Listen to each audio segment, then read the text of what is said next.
యేసు రక్తమే జయం పరిచర్య ప్రైజ్ ద లార్డ్. అక్టోబర్ 5వ తేదీ 2024. ఈ రోజు దేవుని వాక్యము, కాబట్టి భయపడకుడి, నేను మిమ్మును మీ పిల్లలను పోషించేదనని చెప్పి వారిని ఆదరించి వారితో ప్రీతిగా మాటలాడెను. ఆదికాండము 50వ అధ్యాయం 21వ వాక్యము.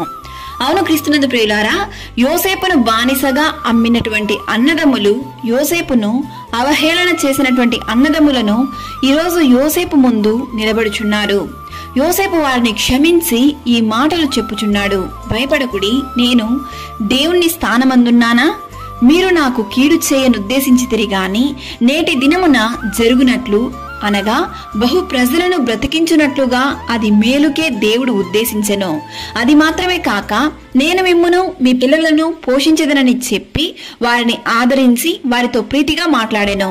ఈరోజు ఈ వాక్యం వింటున్న ప్రియ సహోదరి సహోదరులారా, ఈరోజు అనేకులమైన మనము మన మీద ఎవరైనా కోపపడినను పగబట్టినను మనము వారి మీద పగ ప్రతీకారం తీర్చుకోవాలని చూస్తాం. కానీ యోసేపు అన్నదమ్ములు అతనికి కీడు చేసినను దేవుడు అతనికి మేలు చేసెను అని చెప్పి వారిని వారి పిల్లలను పోషించటానికి సిద్ధపడిను. యోసేపు కలిగిన మనస్తత్వం మనమును కలిగి ఉందాం. సకల ఘనత మహిమా ప్రభావములు యేసయ్యకు మాత్రమే కలుగును గాక. ఆమేన్. God bless you.